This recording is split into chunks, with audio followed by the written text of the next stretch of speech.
Ay, ang init naman. Sana makahanap na ako ng mapapasukan.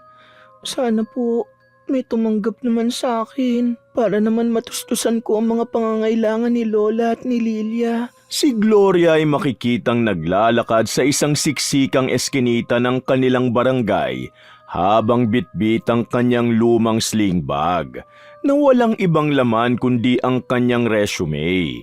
Dahil sa hirap ng buhay, hindi niya na magawang ipagpatuloy ang kanyang pag-aaral, kaya ngayon naghahanap na lang siya ng trabaho para masuportahan ang pamilya. Nagsakripisyo na lang siya para sa kanyang Lola Mirna na hindi na kinakayang maglako ng kakanin at ang bunsong kapatid na si Lilia na nag-aaral pa sa kolehiyo. Sa ilang araw na paghahanap ng trabaho, bigo si Gloria na makapasok sa mga kumpanya dahil halos puno na. Ngunit sa tulong ng kanilang kapitbahay na si Chang Chari, nakakuha siya ng trabaho bilang kasambahay sa isang mayamang pamilya na nakatira sa isang subdivision. Sa pagtungtong ni Gloria sa kanilang marangyang bahay, ramdam niya ang kaginhawahan sa buhay ng mga nakatira doon.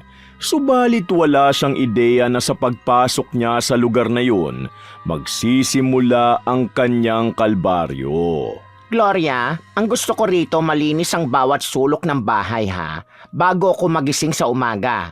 Ayoko ng alikabok at lalong ayoko ng mga kasambahay na makupad kumilos. Huwag mo rin kakalimutan ng mga bata. Sila ang prioridad mo rito. Lalo na ang maliit na bunso namin na kailangang bantayan bawat minuto. Opo, Ma'am Evelyn at Sir Lance. Gagawin ko po ang lahat na makakaya ko para maging maayos ang pagsisilbi ko rito sa inyo. Mabuti naman kung ganon, Gloria. At isa pa, umaasa kaming hindi ka katulad ng mga dati naming kasambahay na malilikot ang kamay. Makakaasa po kayo na magiging tapat ako sa tungkulin ko, ma'am. Malaking tulong po ito para sa lola at kapatid ko, kaya hindi ko po sasayangin ang tiwala nyo. Please lang, Gloria. Maging mabuting kasambahay ka sa amin at ako ang bahala sa mga bonus mo. Nung mga unang linggo, tila maayos ang lahat para kay Gloria. Ang kanyang mga trabaho ay limitado lamang sa paglilinis ng mga kwarto at paghahanda ng pagkain. Mga gawaing sanay na siyang gawin sa kanilang sariling bahay. Subalit habang lumilipas sa mga araw, unti-unti nang lumalabas ang tunay na kulay ng mga anak ng mag-asawa na sina Elaine at Troy. Ang mga batang ito na lumaking nakukuha ang lahat ng gusto. Walang respeto sa mga taong nasa paligid nila, lalo na sa mga kasambahay na itinuturing nilang mas mababang uri. Si Elaine, na nasa murang edad pa lamang, ginawa ng personal na utusan si Gloria sa kahit na pinakamaliliit na bagay na kaya naman itong gawin. Habang si Troy naman, naging pasaway at madalas na sumusuway sa mga utos ni Gloria. Lalo na pagdating sa paglabas ng bahay tuwing gabi. Hoy, Gloria! Kanina pa ako sumisigaw dito ah. Bakit hindi mo dinalang tanghalian ko sa kwarto ko? Pasensya na, Elaine. May tinatapos lang ako sa kusina. Pero heto na, dala ko na ang pagkain mo. Next time ako ang unahin mo kaysa yung ibang bagay dito ah. Hindi ka binabayaran dito para magdahilan. Hoy Gloria, huwag mo sasabihin kay na ma'am na lumabas ako kagabi ha. Kung ayaw mo mawalan ng trabaho, di ko mo yung bibig mo. Pero Troy, delikado ang ginagawa mo. Responsibilidad ko na ipaalam sa mga magulang mo ang ginagawa mo para sa kaligtasan mo. Wala kang pakialam. Isa ka lang namang katulong eh. Tinitiis ni Gloria ang lahat ng masasakit na salita at ang matitigas na ulong mga batang ito. Sa tuwing nararamdaman niya ang pagod at ang pagnanais na sumuko, iniisip na lamang niya ang kanyang pamilya. Sa bawat sahod na kanyang natatanggap, agad niyang ipinapadala ang malaking bahagi nito para sa matrikula ni Lilia at para sa mga maintenance na gamot ni Lola Mirna. Ito ang nagsisilbing gasolina niya para magpatuloy sa kabila ng unti-unting pagbigat ng kanyang mga gawain.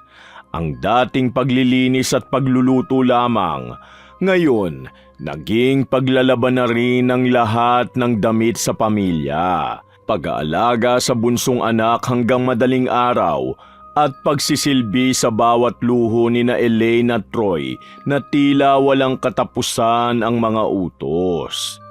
Apo, kumusta ka na riyan? Balita ko napakaabala mo raw ah. Huwag mo sanang pabayaan ang sarili mong kalusugan ha? Mabuti naman po ako rito, La. Medyo pagod lang po dahil marami talagang kailangang ayusin sa mansyon.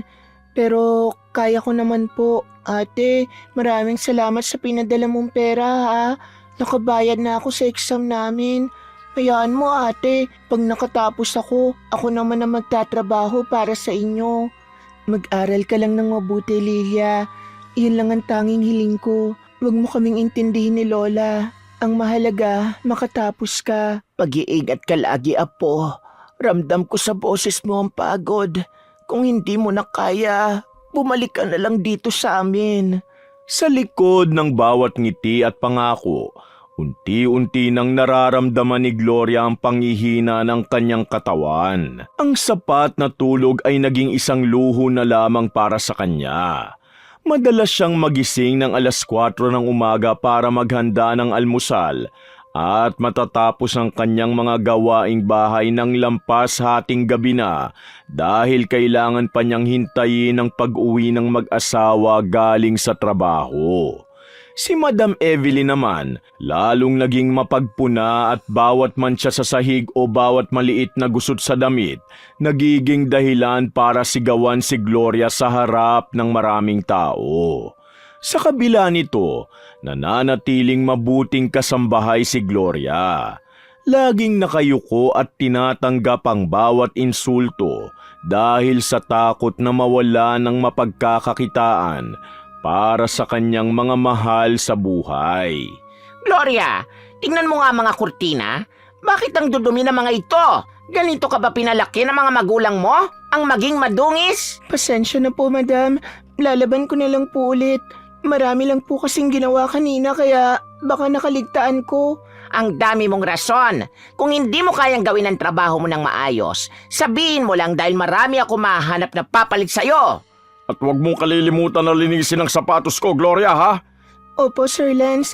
Gagawin ko po pagkatapos ko rito sa mga hugasin sa kusina. Ang bawat araw ay naging paulit-ulit na rutinang paghihirap para kay Gloria. Ang mansyong inaakala niyang magbibigay sa kanya ng magandang buhay, unti-unti nang nagiging isang bilangguan kung saan ang kanyang karapatan bilang tao dahan-dahan nang kinakalimutan. Sa bawat oras na lumilipas, ang pagsubok na dala ng mga spoiled na anak at abusadong amo lalong nagiging mabigat. Lumipas sa mga buwan at ang mansyon ng mga Hernandez, tuluyan ang naging isang madilim na bilangguan para kay Gloria.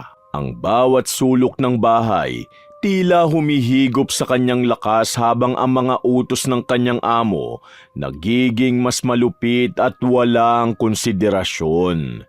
Dumating ang araw na pinakahihintay ni Gloria, ang kanyang day off, dahil balak niyang iuwi ang kanyang ipon para sa matrikula ni Lilia at pambili ng mga bitamina ni Lola Mirna.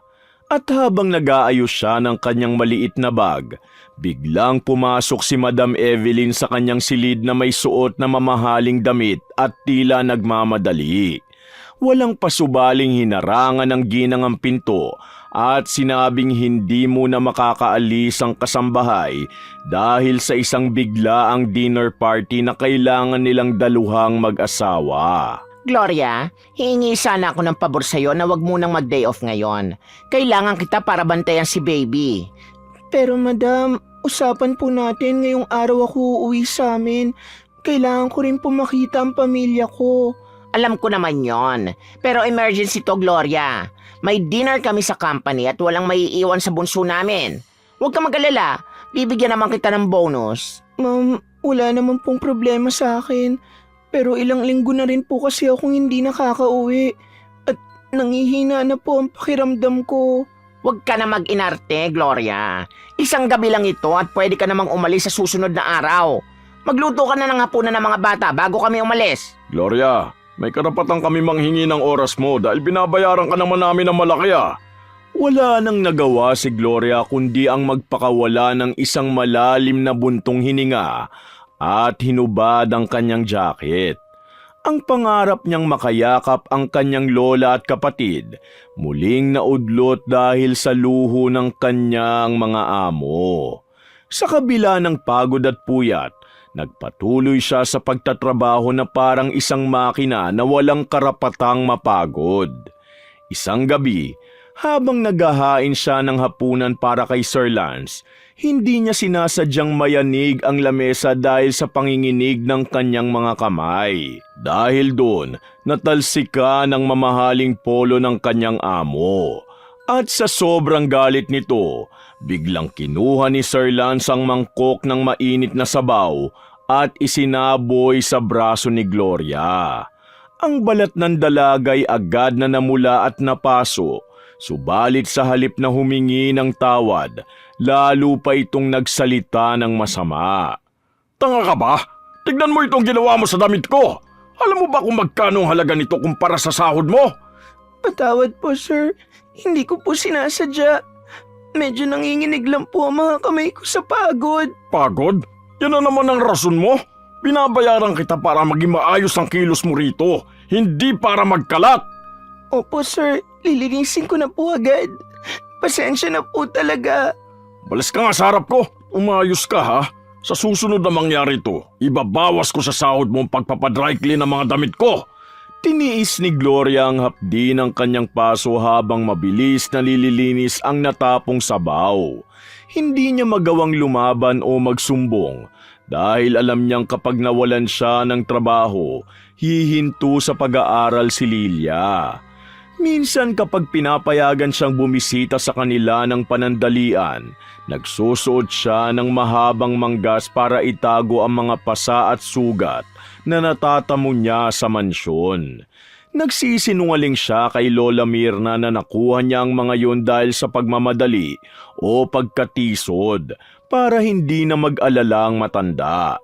Ngunit ang katotohanan, unti-unti nang bumibigay ang kanyang katawan. Isang gabi habang naglalabas siya ng tumpok-tumpok na damit sa likod ng bahay, nakaramdam siya ng matinding pagkahilo. Ang kanyang paningin, nagdilim at ang kanyang puso ay tila tumigil sa pagtibok hanggang sa tuluyan siyang bumagsak sa malamig na semento nang walang sino mang nakakakita. Kinabukasan ng magising ang mag-asawang Hernandez, nagtaka sila kung bakit wala pang almusal sa mesa. Hinanap ni Madam Evelyn si Gloria sa kusina hanggang sa makita niya ang katawan ng dalagang nakahandusay sa labahan. Paglapit niya, doon niya natuklasan na wala na itong hininga at naninigas na ang katawan. Agad niyang tinawag ang asawang si Lance na noon ay nagbibihis na para sa pagpasok sa opisina. Pareho silang binalot ng matinding takot nang mapagtanto na pumanaw ang kanilang kasambahay sa loob mismo ng kanilang pamamahay. Alam nilang kapag nalaman ng otoridad ang naging lagay nito at ang pagtrato nila ay tiyak na hahantong sila sa kulungan at masisira ang kanilang reputasyon. Evelyn, hindi tayo pwedeng tumawag na ambulansya o pulis. Tignan mo ang braso niya oh, may bakas pa ng paso. Ilang beses ko na rin siyang napagbuhatan ng kamay. Diyos ko, anong gagawin natin, Lance?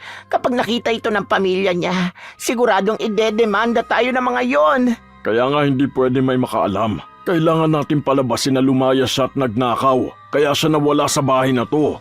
Pero anong gagawin natin sa bangkay niya? Hindi natin pwedeng itapon lang ito sa kung saan. Baka makita pa ng mga dumadaan. Doon sa malawak natin bakuran sa likod. May ginagawa pang landscaping doon. Doon natin siya itatago para walang makakita. Dahil sa takot na mabulgar ang kanilang pagiging abusado, nagkasundo ang mag-asawa sa isang karumal-dumal na plano. Hinantay nilang lumalim ang gabi at siniguro nilang tulog na ang kanilang mga anak bago nila binuhat ang wala ng buhay na katawan ni Gloria. Sa gitna ng dilim at sa ilalim ng mga bagong tanim na halaman sa kanilang malawak na bakuran, humukay sila ng isang mababaw na libingan. Doon nila inilagak si Gloria, ang taong buong tapat na nagsilbi sa kanila hanggang sa huling hininga. Tinabunan nila ang hukay ng lupa at muling inayo sa mga dekorasyon para walang maghinala. Sa isang iglap, tila bula na naglaho ang presensya ng mabuting kasambahay sa mansyong yun, habang ang mag-asawa pilit na nagbubura ng anumang ebidensya. Sigurado ka ba na walang makakahalata rito? Paano kung hanapin siya ng lola niya o ng kapatid niya rito sa gate? Paano rin kung mapadaan si Chari? Sasabihin natin na matapos niya mag-day off, hindi na siya bumalik. Ako nang bahala magmanipula ng mga CCTV. May koneksyon naman tayo eh. Dapat nating itapon ang mga gamit niya, pati ang mga dokumento niya rito sa bahay para walang maiwang bakas. Huwag kang mag-alala, bukas na bukas din. Lilinisin ko ang record niya. Wala nang Gloria na nagtrabaho rito. Sana matahimik na tayo. Hindi ko akalain na aabot sa ganitong lahat dahil lang sa isang katulong. Habang ang mag-asawa'y nag-uusap sa loob ng kanilang kwarto, tila nanahimik ang buong kapaligiran ng mansyon. Subalit sa ilalim ng lupa kung saan inilibing ang biktima, may namumuong isang puot na hindi kayang burahin ng anumang pagsisinungaling. Hindi alam ni na Evelyn at Lance na ang bawat butil ng lupa na itinabo nila kay Gloria magsisilbing binhi ng isang sumpa na sisira sa kanilang pamilya. Lumipas ang mga araw matapos ang madilim na gabing yun, ang mansyon ng mga Hernandez ay binalot ng matinding katahimikan. Sa loob ng bahay, ramdam ang malaking puwang na iniwan ni Gloria. Ang mga gawaing bahay ay nagsimulang matambak at ang mga anak ni na Evelyn at Lance nagsimulang maghanap sa kasambahay na dati bawat sandali nilang inuutusan. Nagtaka sina Elaine at Troy dahil walang naghahanda ng kanilang mga kailangan at walang sumasalo sa kanilang mga gawain. Sa bawat tanong ng mga bata, iisang sagot lamang ang inihanda ng mag-asawa upang pagtakpa ng karumal-dumal na lihim na nakabaon na sa kanilang bakuran. Isang gabi, habang nasa hapunan, hindi na nakatiis si Elaine at hinarap ang kanyang mga magulang tungkol sa nawawalang katulong. Mami, nasa na ba si Gloria? Ang dumi na ng kwarto ko at wala rin naglalaban ng mga damit ko. Umalis na siya, Elaine. Nung huling day off niya, hindi na siya bumalik at nalaman naming may kinuha siyang ilang mahalagang gamit dito sa bahay. Sinasabi ko na nga ba di mapagkakatiwalaan ng babaeng yun. Huwag niyo na siyang hanapin. Maghanap na lang kami ng bagong papalit sa kanya na mas masunurin at hindi magnanakaw. Sayang naman, akala ko magtatagal siya dito. Nakakainis lang dahil kailangan ko pa mag-ayos ng sarili kong gamit ngayon. Habang pilit na ibinabaon ng mga Hernandez ang alaala ni Gloria, sa kabilang panig ng bayan, unti-unti nang binabalot ng kaba sina Lola Mirna at Lilia. 3 araw nang nakalilipas mula ng huling magparamdam ang dalaga. Kadalasan bawat gabi, tumatawag ito upang kumustahin ang lola niya at itanong kung nainom na ba ang mga gamot. Ang katahimikan ni Gloria, tila isang mabigat na ulap na nakadagan sa dibdib ni Lola Mirna. Dahil hindi na makatiis sa pag-aalala, tinawagan nila ang kakilala na si Chang Chari, ang taong nag-refer kay Gloria sa mga Hernandez, upang humingi ng tulong at magtanong kung may balita ba ito tungkol sa kanyang apo. Chari, baka naman alam mo kung bakit hindi sumasagot si Gloria sa mga tawag namin. 3 araw na kaming naghihintay ng balita sa kanya eh. Nag-aalala rin po kami, Chang. Kahit kailan hindi po nakakalimot si ate na mag-message man lang kung busy ba siya o kung may pinapagawa sa kanya. Yun nga rin ang ipinagtataka ko, Mirna. Ilang linggo na rin kaming hindi nagkakausap ni Gloria. Akala ko'y ayos lang ang lahat dun sa mansyon. Pakiusap, Chari. Puntahan mo naman ang apo ko. Itanong mo kung nandun pa siya o kung may nangyari ba sa kanya. Ay, sige Mirna, wag na kayong mag-alala ng ganyan ha. Pupuntahan ko sila bukas na bukas din para malaman natin ang totoong lagay niya. Kinabukasan, nagtungo si Chang Chari sa mansyon ng mga Hernandez. Pagdating niya sa malaking gate, sinalubong siya ng isang security guard bago siya pinayagang makapasok upang makausap ang mag-asawa. Nadatnan niya sina Evelyn at Lance na tila abala sa pag-aayos ng ilang dokumento sa sala. Sa simula, naging magaang ang usapan at nangamusta si Chari kung maayos ba ang pagtatrabaho ni Gloria at kung nagiging kapaki-pakinabang ba ito sa loob ng bahay. Ngunit ang mga sumunod na salita mula sa mag-asawa, tila isang malamig na tubig na nagpasinghap kay Chari dahil sa gulat at hindi maipaliwanag na pagdududa. Nako, Chari, mabuti at napadalaw ka. Sasabihin ko na sana sa'yo na wala na rito si Gloria. Umalis na siya nung nakaraang linggo pa. Nagulat nga rin kami. Nag-day off tapos hindi na bumalik.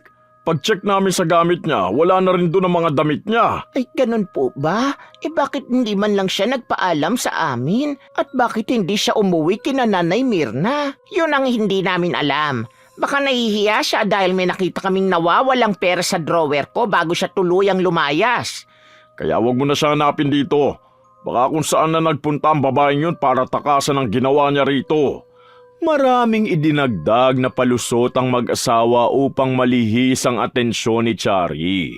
Bagamat may bahid na pagdududa sa kanyang isipan dahil kilala niya si Gloria bilang isang tapat na tao, napilitan na ring maniwala si Chari dahil sa determinasyon ng mga Hernandez sa kanilang kwento. Mabigat ang kanyang mga hakbang habang pabalik sa bahay upang tawagan sina Lola Mirna. Pagtawag niya, sinalubong siya ng maglola na puno ng pag-asa ang mga boses. Subalit nang sambitin muli ni Chari ang mga narinig niyang balita, gumuho ang mundo ni na Lola Mirna at Lilia sa gitna ng matinding kalituhan at kaba. Mirna, pasensya na. Sabi ng mga amo niya'y lumayas na raw si Gloria nung linggo pa at nagnakaw pa raw ng pera bago umalis. Hindi magagawa ng apo ko ang bagay na yon. Masunurin at tapat si Gloria, alam niyo yan. Nagsisinungaling sila, Chang. Hindi basta-basta lalaya si ate nang hindi man lang nagpapaliwanag sa amin. Alam niyang kami ang dahilan kung bakit siya nagtatrabaho. Yun din ang sabi ko, Lilia. Pero wala na raw doon ang mga gamit niya at wala na siyang bakas sa mansyong yun. Hindi ako naniniwala. May masamang nangyari kay ate sa loob ng bahay na yun. At nararamdaman ko yun dito sa puso ko. Sa kabila ng kwento ni Chari, nanatiling matigas ang paninindigan ni Lilia. Kilala niya ang kanyang kapatid higit sa sinumang tao. Alam niyang hinding-hindi tatalikuran ni Gloria ang trabaho, lalo na't ito ang tanging inaasahan nila para sa kanilang mga gastusin. Ang kutob ni Lilia ay unti-unting naging isang matinding hinala na may itinatagong lihim ang pamilya Hernandez. Habang nakikita niyang nangihina ang kanyang lola dahil sa balita, nabuo sa isipan ni Lilia na hindi siya pwedeng maupo na lamang at maghintay. Kailangan niyang pasukin ang kuta ng mga kaaway upang hanapin ang katotohanan na pilit ibinabaon sa limot. Lola, wag na po kayong umiyak. Hahanapin ko po si ate. Hindi ako papayag na mawala siya ng ganun na lang. Mag-iingat ka, apo. Alam kong mapanganib ang mga taong pinasukan ng ate mo. Baka kung ano rin ang gawin nila sa'yo. Gagawa po ako ng paraan para makapasok sa mansyong yon. Alam kong may naiwan siyang bakas doon na magpapatunay na hindi siya lumayas ng kusa. Sana'y buhay pa ang ate mo. Yun lang ang tanging dalangin ko sa araw-araw. Kung ano man ang ginawa nila sa kanya, pananagutin ko sila. Hindi ko sila patatahimikin hanggat hindi lumalabas ang katotohanan. Nagsimulang magplano si Lilia. Ang kanyang matalas na isipan na dating nakatuon lamang sa pag-aaral, ngayon ay gagamitin niya sa isang mapanganib na misyon. Alam niyang kailangan niyang maging maingat dahil makapangyarihan ang pamilya Hernandez. Subalit ang pagmamahal niya sa kanyang ate ay mas malakas kaysa sa anumang takot. Sa kabila ng panganib na naghihintay, nagawa ni Liliang pumasok sa loob ng mansyon ng mga Hernandez. Sa tulong ni Changchari na nakiusap kina Madam Evelyn dahil alam niyang kailangan ito ng bagong katulong, ipinakilala niya si Lilia sa ilalim ng alias na Aryan. Nagsuot siya ng salamin at iniba ang ayos ng buhok upang hindi makilala ng mga amo na dati naririnig lang sa mga kwento ni Gloria. Noong unang linggo, binalot siya ng mapagpanggap na kabaitan ng mag-asawa. Si Madam Evelyn ay malambing magsalita at si Sir Lance tila isang kagalang-galang na padre de pamilya.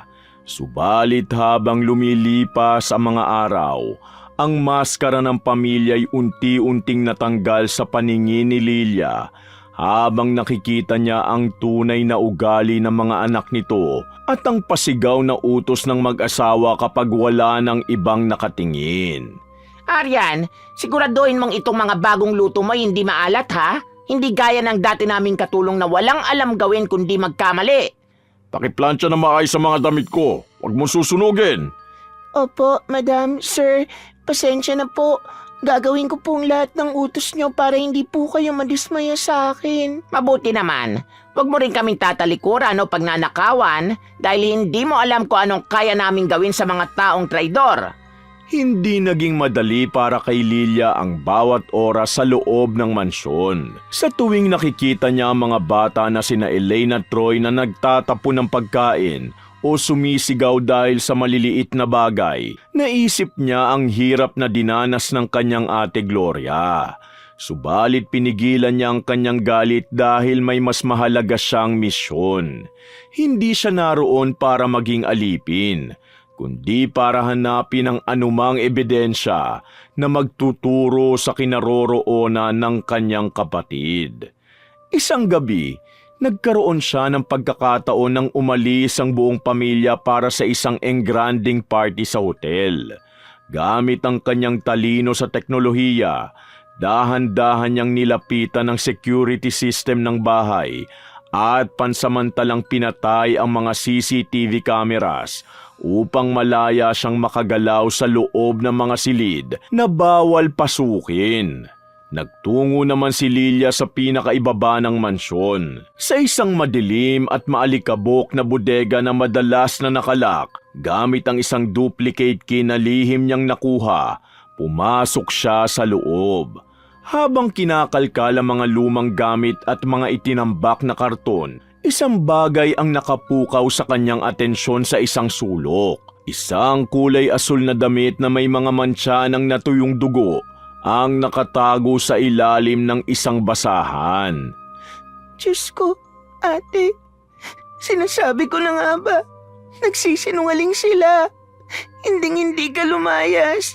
Nandito ka lang. Nararamdaman ko ang presensya mo sa bawat sulok. Bitbit ang matinding puot at panginginig. Lumabas si Lilia sa likod ng mansyon patungo sa malawak na bakuran. Napansin niya ang isang bahagi ng lupa malapit sa mga bagong tanim na ornamental plants na tila hindi pantay ang pagkakalapat ng lupa kumpara sa ibang bahagi. Sa ilalim ng liwanag ng buwan at gamit ang isang maliit na pala, sinimulan niyang hukayin ang bahaging yon ng mabilis at tahimik. Habang lumalalim ang hukay, isang masangsang na amoy ang unti-unting bumulaga sa kanya. Hindi nagtagal, bumungad sa kanyang isang nakabalot na tela at nang buksan niya ito ng bahagya, nanlaki ang kanyang mga mata sa hilakbot. Isang agnas na bangkay na suot ang parehong uniforme ni Gloria ang nakabaon doon. Tila itinapo na parang hayop. Halos sumabog ang dibdib ni Lilia sa iyak, ngunit pinilit niyang manatiling tahimik upang hindi mahuli. Agad niyang tinabunan muli ang hukay at inayo sa mga halaman upang walang maghinala sa ginawa niyang pagdiskubre. Sa mga sumunod na araw, nanatili si Lilia sa loob ng mansyon. Habang wala silang kaalam-alam na ang kanilang pinagkakatiwalaang katulong, may hawak na lihim na wawasak sa kanila. Palihim din na kinuha ni Lilia ang isang maliit na family picture ng mga Hernandez at agad niya itong ipinadala sa kanilang probinsya sa tulong ni Chang Chari, direkta sa kamay ni Lola Mirna na noon ay naghihintay na ng hudyat para simulan ang huling hakbang ng kanilang katarungan. Lola, nakuha ko na po ang kailangan natin.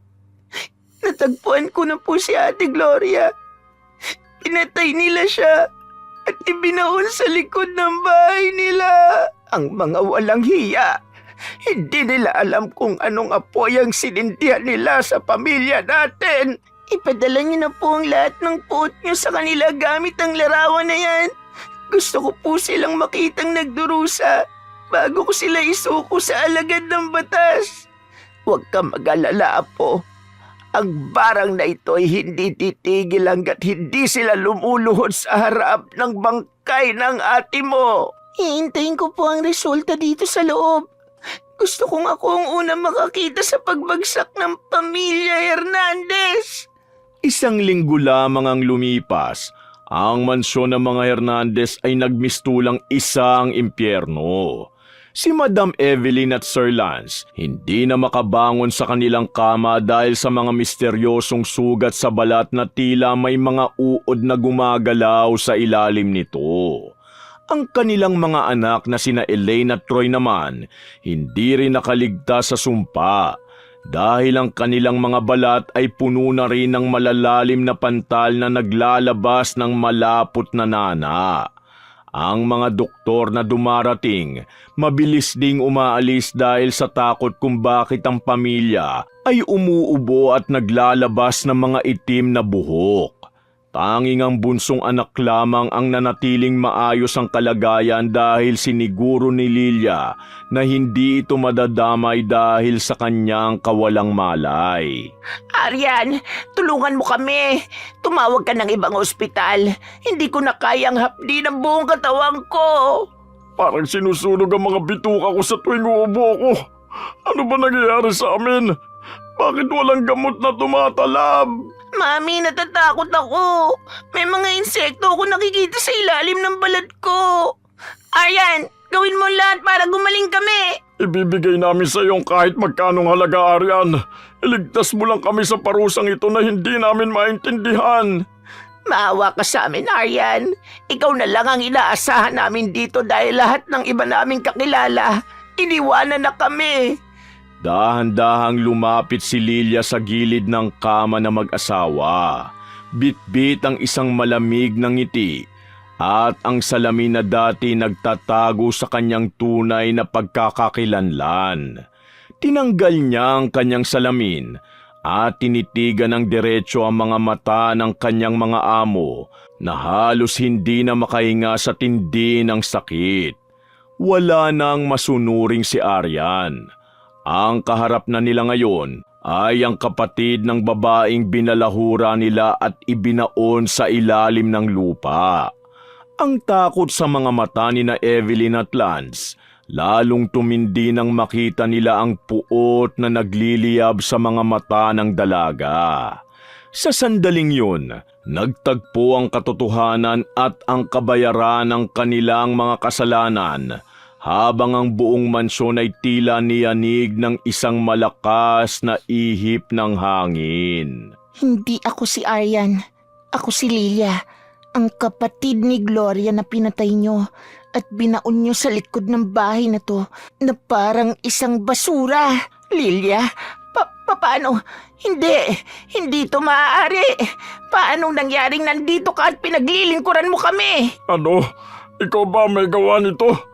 Itigil mo ito kung ayaw mo mabulok sa kulungan. Huwag niyo akong takutin ng kulungan dahil kayo ang mauunang mabulok doon. Alam ko na ang lahat. Nahanap ko na ang bangkay ni Ate Gloria sa bakuran nyo. Ang sumpang nararamdaman nyo ngayon, galing sa puot ng pamilya namin.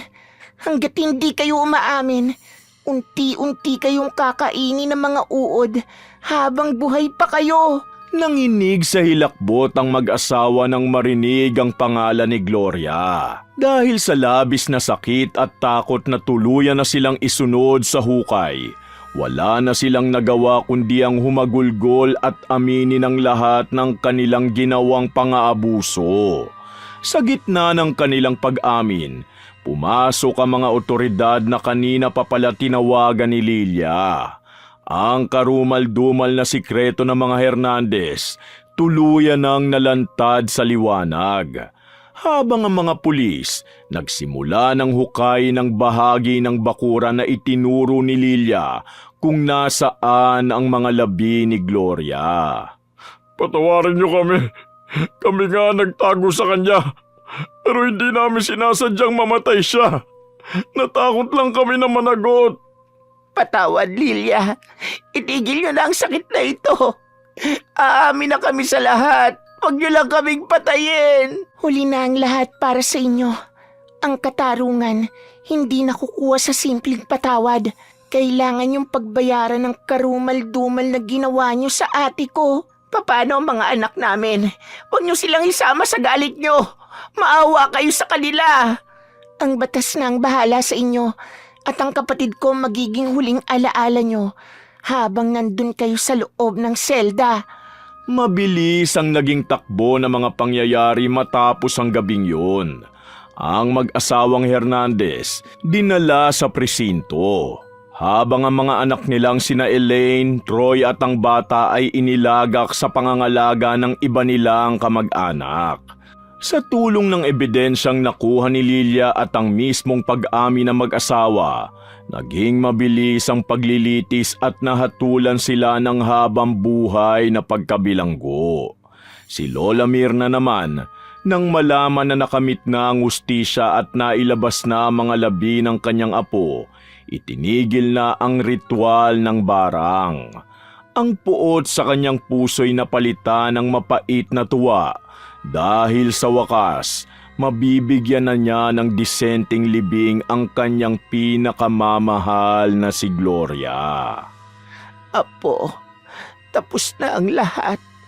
Malaya ka na sa mga taong nagpahirap sa'yo. Maaari ka na ring magpahinga sa piling ng Panginoon. Nay, kahit masakit po, nagtagumpay tayo. Hindi na muling matatabunan ng lupa ang katotohanan tungkol sa pagkamatay ni ate. Sapat na sa akin na makita silang nagbabayad sa batas. Ititigil ko na ang sumpa dahil ang kapayapaan ang higit na mahalaga. Hayaan nating ang Diyos na ang humusga sa kanila ng tuluyan. Tayo ay magsisimulang muli. Bitbit ang alaala ng kabutihan ng iyong ate. Naging emosyonal ang paghahatid sa huling hantungan ni Gloria sa kanilang probinsya. Maraming mga taga-barangay at maging ang mga nakakakilala sa kanya ang nakidalamhati dahil alam nila kung gaano kabuting tao ang dalaga. Sa huli, napatunayan na ang katarungan hindi kailanman natutulog. Gaano man ito kalalim ibaon sa limot ng mga makapangyarihan. Ang kwento ni Gloria nagsilbing paalala sa lahat na ang mga kasambahay hindi lamang mga katulong na pwedeng tratuhin na parang makina o gamit. Sila ay mga tao na may pamilyang naghihintay, may mga pangarap na hinahabol, at may dignidad na dapat irespeto sa kabila ng kanilang antas sa lipunan. Wakas! Shoutout po uli sa mga commenter sa last story natin. Kina Virginia Zamora, Angelina Ignacio from California, Mirna Alfaro from Magalang, Pampanga, Ann Narciso at sa pamilya Narciso, MJJM Forever, Corfiliera Vlog at sa family Reproto, Marilor Guevara at sa Nalin family, Julius Deloro at sa pamilya Gonzaga, Royo at Deloro sa Patnanungan, Quezon Province, Richard Rivera, Maylene Palines from Manila, Josephine Beroya at sa mga anak na si Joelito, John, Joelyn Tolentino from Rosario, Cavite, Ernesto Esparza, Kimpoy Feliciano, kina J.R. Talya, Jackie Semanya, sina Cherry Mukbangas MR, Amanda Joyce Page from Angeles City, Nida Pangilinan, Emily Sauro, Lakshmi from California, USA, Flor Diles from UAE, Robina Flamiano, Norvia Cabanyero, Jack 20M, Daily Motive, Elizabeth Dunca from California, USA, kina Ronald Bel Sabahado from Imus Cavite, Chris Villanueva at Adrian Bahado, Yasten Love, Virginia Divina from Saudi Arabia, Rosalina Bugayong, Pamela Allen, Noemi Garcia Pabunan from Hong Kong, Raven Tennyson at kay Lola Feli, Ramel Siraspe, Janine Vicente, Christina Peru, Resel Galope, Miss A Stories, Mercy Grace Shotting, Reka Jukoy, Josephine Beroya, Virginia Bele, Zane Axel Ranada, Gia Gigi, Merly 7821, Robina Flamiano, Norhidaya Omar, Kim Bara, Marisa Licoto from Katanawan, Quezon at sa asawa niyang si Ruel Penolio, Jen Esto from Hong Kong, Reyna Ami, Delia Catu at sa asawa niyang si Alex Catu at sa mga anak na sina Michael, Michelle, Arichu at sa mga hipag na sina Neng, Terry Bukol, Ina at Kay Katumili, Ben Abanyo, Mirasol Masuher, Jocelyn Morilla, Arlene Torquisa, Crisgel Mamado, Bernadette Arcalas, Flor Diles T9M from UAE, Maridin Leonardo from California, USA, Michelle Gimbo, Lisa Takada from Tokyo, Japan, Weng Oracion, Ann Narciso P5N, Chef M at kina Ate Auring, Ate Ne, Minda, Ana, Faye, Leslie at Kuya Dennis at Poging J ng Amira Boxes Handicrafts, Phoebe Ranyada, Jennifer Juan, Albert Balderrama, Vivian Baterbonia, Teresa Balino, Robert Crimen, Lydia Lopez, Estrella Cortez from Canada, Brian at Mila Landicho from Saudi Arabia, Chuchay Kulit, Catherine Pielago at sa nanay niyang si Melenda Agoncillo at sa kapatid na si Charina Pielago from General Luna and Tiaong, Quezon, Miss Maura, Beverly Remeo, Marjorie Martinez from Villasis, Maribel Balabag, Belen Malbas at Beth Mercado. Maraming salamat po at pagpalain tayong lahat ng poong may kapal.